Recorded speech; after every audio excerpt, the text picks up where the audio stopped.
Hello, world. Of course, you know it is Tay Jones checking in one time for the one time. Hello, world. Hey, at the end of the day, when you tell a lie, you got to tell another one. Like I said before, Deontay Wilder has stated that, hey, Tyson Fury, not the COVID lie, they going to hell for that one. Obviously, those are very, very strong statements from Deontay Wilder. And like I told you guys before, I've been stating for the longest, um, there's a conception that everybody is taking. I mean, most of Fury fans are taking and stating that, he had COVID, this, and the third. But you also heard Tyson Fury come out and speak for himself and say, he was isolated an extra 2, 3 extra days. But if you go back and do the math of those days, it doesn't add up, right? And you see that now is in the media for old media, they went as far as saying certain people had COVID. First they were saying it's his sparring partners, when everybody related it to Jerry Anderson and Efe Jabba and Joseph Parker, things of those natures. But at the same time, I've also came out and said, hey, listen, I spoke to some of those people, especially not me personally, but I have spoken to some people who have that know some of them in their camp, not either just know something in their camp, but also are very close friends to one of the fighters, as you so call the sparring partners for Tyson Fury. So I've stated that, and I'm not saying that I was the first because I'm not sure, but what I do know is that I have put all the information out there. You can go back and look at the previous videos. It's definitely the information is there.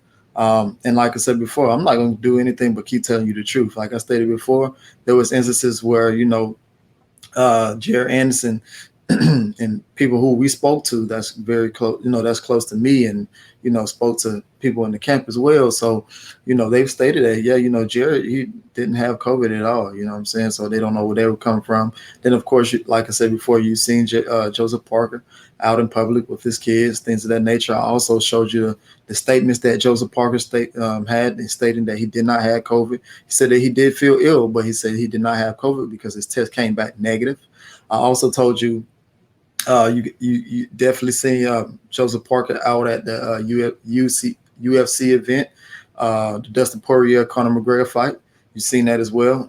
Efe Jabba, I told you personally that I, referenced to someone who's very, very close to him and spoke to him. They was upset that, things were said about him going to the hospital, things of that nature, and he never went to the hospital.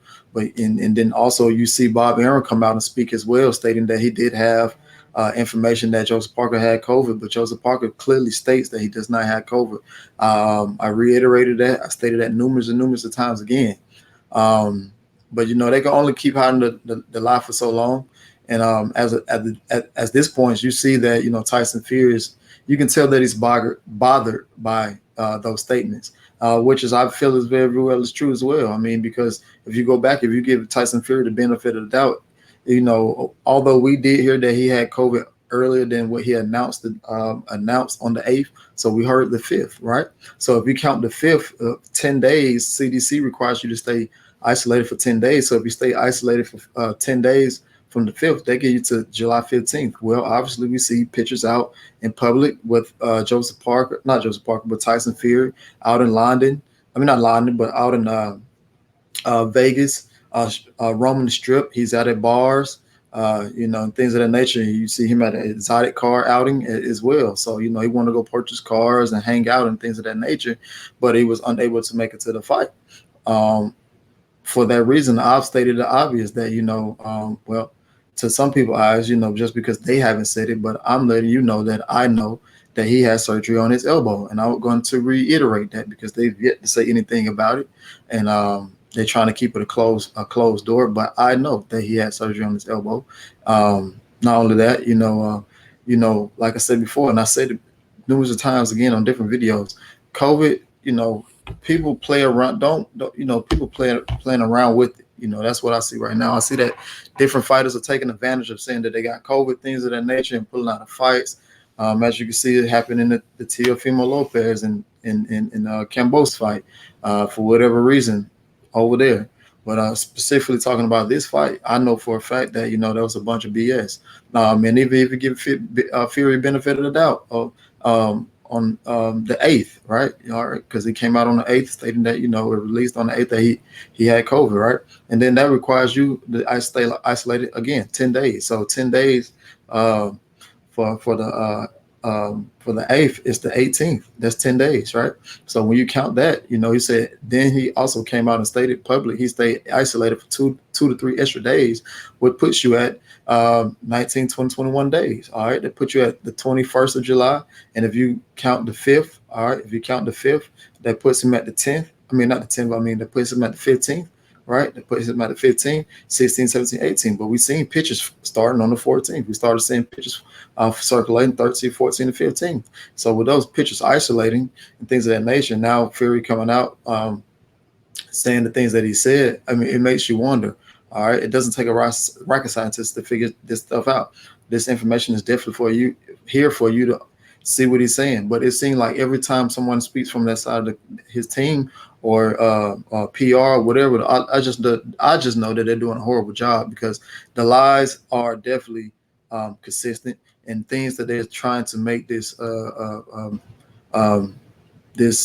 scenario of him having COVID, that's inconsistent. And the consistency is there. You can also see that. So when me saying these things, I definitely know that the fight is supposed to take place October 9th.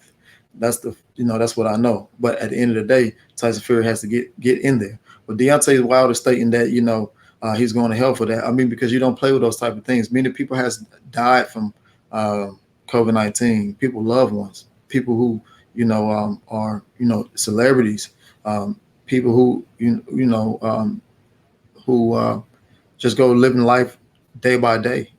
Even people that live out on the street. As you would call them, the homeless. They've died from COVID as well. So that's definitely something that you do not play about. And even for the people who are blessed to still be alive from having COVID, they had complications. I know people personally who has had bad complications of COVID. All right. I even know some media member outlets, some of these people on these channels who had COVID. So that's something that I don't take lightly, and that's something that I don't play with, because I want to see everybody healthy. I want to see everybody on the up and up. So of course, I mean, you play with things like that. Of course, what do you expect him to say? Yeah, you are going to hell for saying something like that. Well, you could have been literally blatantly honest and just told the truth of everything that was going on. Right. So you even hear Malik Scott come out and say that he don't believe anything that Fury says, because he's just that type of guy. Not his words is not commendable. His words are not commendable. But here it is. We have to get to October 9th, and a lot of people are questioning whether Tyson Fury gets to October 9th. He comes out with another statement, in which I'll go live a little later on to talk about that. But again, Deontay Wilder said what he said. He said what he said. And not only did he mention he said this is going to be easy, right? He said this day is going to be easy. He can't wait for it. He said this is an easy one, right? This is an easy one. And he said, October 9th can't come fast enough. So he's definitely said he's eager to get in the ring. You can put aside everybody talking about step aside and things of that nature. That never came about at all. I actually never heard of that. I never seen it during the whole process of arbitration or anything. But what I do know is October 9th is upon us. Retribution is upon us, and we will see.